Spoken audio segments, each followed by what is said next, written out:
I remember a couple of years ago, a reporter from the Union Tribune was doing an interview with me, and he asked me, he said, "What made you think that a bunch of kids like you could do something like this?"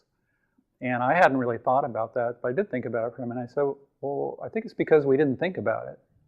We just did it. We were an entrepreneurial bunch, and we just didn't think that we couldn't do it. We just assumed that we could."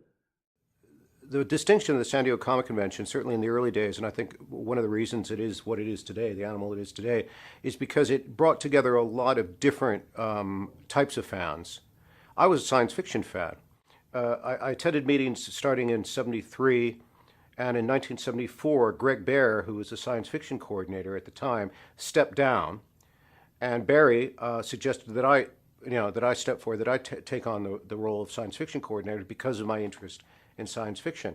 And I was, 15 at the time? And to me, it was just, I get to call up Kurt Vonnegut and invite him to the convention. I get to call up Isaac Asimov. I get to call up Theodore Sturgeon. And to me, that was just, it was stepping on, it was up in the stars. And really to create context, I think for the time that it was, in the mid-'70s. It's important to realize that reading comics and reading science fiction and being interested in science was a marginal activity. If you were a kid and that was what you were into, you would not only get beat up a lot, but girls wouldn't talk to you. And that is really, I will keep returning to this theme because that is so different than what it is today when there's like nerd chic and you've got TV shows of nerds and things like that. It was nothing like that to actually be a comics fan or a science fiction fan or a Tolkien fan. That was definitely marginal. And so because of the original committee, people like Ken Kruger and Shel Dorf kind of opened up a door and said, look, all you weirdos, all you misfits, you can come in here. Because San Diego is such a big military community, a lot of young people who had been raised in the military as brats or as veterans were coming back and setting up in San Diego, and that intellectual ferment was really intriguing. It was really interesting. There was something going on between San Diego, Los Angeles, and even all the way up to San Francisco that was pretty startling at the time period. And what was startling about it was nearly every single one of my friends would go off to become professionals in the areas of their choice. Illustrators, comic artists, cartoonists, professional writers, professional filmmakers, that sort of thing was not uncommon in our group. And it was just amazing watching it happen. And I think we all interacted with each other in such a way that we were very supportive, but we had great mentors. When we run into Forey Ackerman or Ray Bradbury, they are basically very accomplished, very grown-up kids themselves. Ray Bradbury taught us, do not give up on what you love. Love is what you must follow. You must follow and do what you love and ignore everyone who tells you otherwise. And so we did, quite naively. I would answer it this way. I think that people that were, say, the age of Richard Alf and Bob Sork, like 18, 19 years old, I think that generation was growing up loving comics and not giving them up as trash. They took them seriously. And in fact, Marvel Comics, and to some degree DC at that point, was aiming comics for a slightly older audience. So I think there was a general trend of pop culture being taken more seriously, not only in comics, but in music, in movies, and all kinds of things. Things that we thought of being as silly and juvenile and lowbrow were no longer thought that way by people that were entering college at that age. So in that sense, we were in the swing of the times, I think. We actually now look back as kind of the first girls club. That's our unofficial name. We were the first young women that were not coming with boyfriends. We were coming because we were honestly interested in this type of thing. And as I said, Shel was very welcoming. Ken Kruger was very welcoming. There was none of this, I'm sorry, we don't, no girls allowed. There was no girls allowed that was happening. And it was actually kind of fun because these guys were all really nice to us, and welcoming to us. And of course, there was the silly high school joking stuff and flirting stuff, but it was fun. It was fun. So, but what was nice, it was nice to be taken seriously, not that I'm just some girl.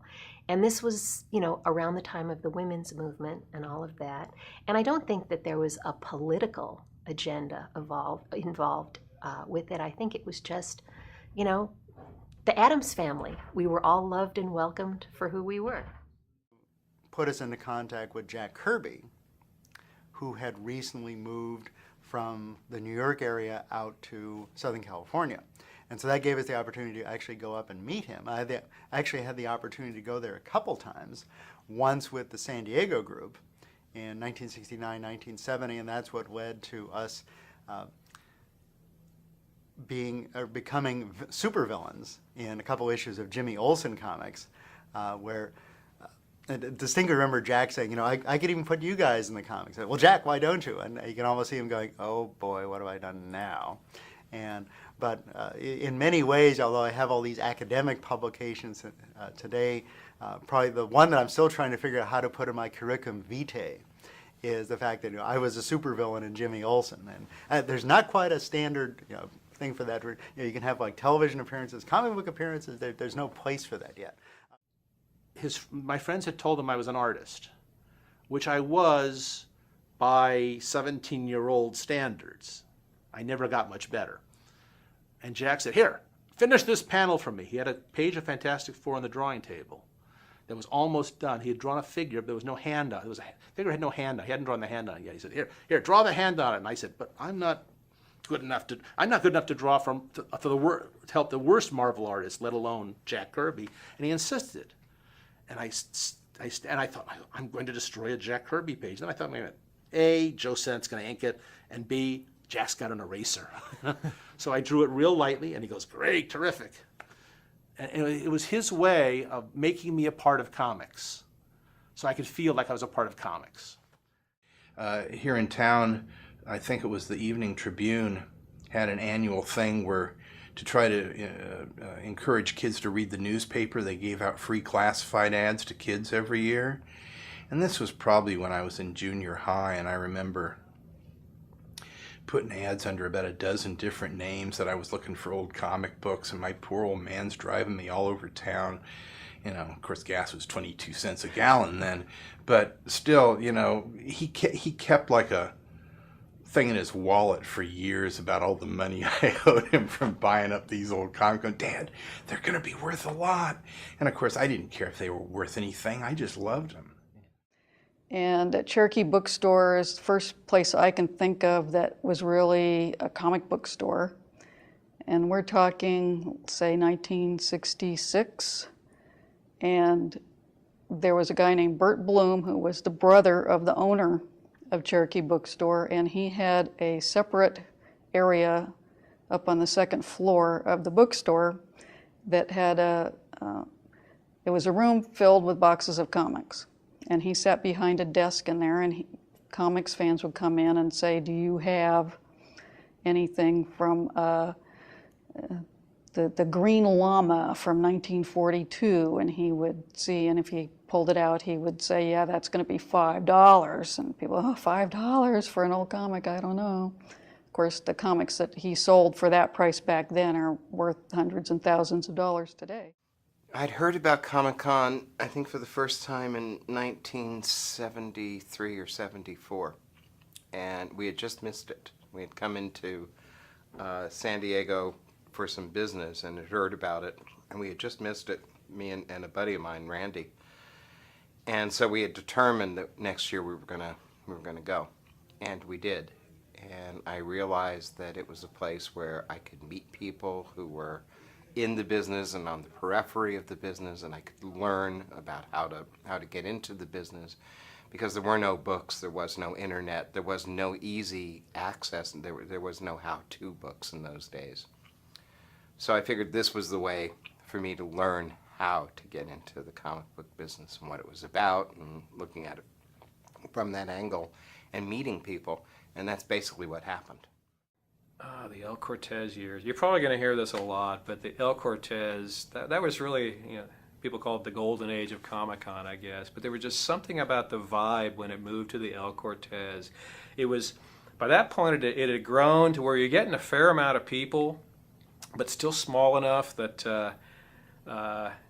you could hang out, and people would schmooze by the pool, and I mean, at that point, you'd look over, and there's Jack Kirby drawing something, and people are kind of crowding around it. But now, I mean, if Jack were with us, if he were at Comic-Con now, there'd be a line down the hall, and you have to probably buy a ticket or something to, just to get him to sign something. But back then, it was big enough that there was a lot going on. And really all day and all night, there was a lot going on, but intimate enough that that you could interact with the creators, and it was just a wonderful time. And there's something about that El Cortez Hotel. It just had such a cool kind of feel to it. I'm not describing it very well, but those were really wonderful years for the con. There were a lot of pranks. The early committee people, Scott Shaw was just talking about that upstairs with Greg Barrett and company. Somebody poured shark repellent in the swimming pool at the El Cortez in '74. Why? I don't know. Pulled the fire alarm. And there were a lot of schoolboy pranks that they liked to pull. One time, some of us found the freight elevator at the back end of the El Cortez, and we got into it and pulled the lever and went all the way down to the basement. And we found all sorts of neat things down there that had been in that basement since the hotel was built, which was 1927. Yes. And old furniture, and what else was down there? There was a big peacock chair. I remember that because it was one of those big rattan fan-backed chairs with the peacock design, and I liked that. So we knew we weren't supposed to be down there, and we're wondering if we would be found out, but we spent about half an hour, 45 minutes down there just rummaging through all that stuff just to see what was there, and it was kind of spooky, but we enjoyed looking through all that old stuff. And remember, there was a coal chute. From when it was built in the 20s. San Diego still had coal-heated buildings, and there was a coal chute for the delivery to come down into the basement for that ran the heaters back then. The El Cortez was a great place. It was a lot of fun, and I'm glad it's been saved as a city landmark, and even though it's turned into condos, but when he started the convention, it was really a group of kids, and Shell said, "Well, you kids want to have a convention? Sure, let's have a convention." I don't think anybody thought it was going to grow the way it did, but I will say this: all the original people understood what I know, that if we have a convention where a young guy like me can meet a Ray Bradbury or meet Jack Kirby one-on-one, that's really incredible. That's really amazing. Comics I can really credit for giving me a love for reading. I don't know how life would have gone if not for getting involved in comics. Well, what is constantly astonishing to me going to Comic-Cons is the absolute enthusiastic energy. Everyone at these conventions is there because they love this stuff. They're not there because they have to be there. Well, some of the professionals may be. If you're coming in to do a film shoot or whatever, you may be kind of creeped out by all of this. But in fact, it has been nerds getting together to celebrate the art and culture of nerddom since 1970. But San Diego is I mean, I still plan my summer around it, and I still look forward to it. Just, yeah, I love it. And, there's always that kind of post-Comic-Con letdown, like, it's over? I feel like it just started.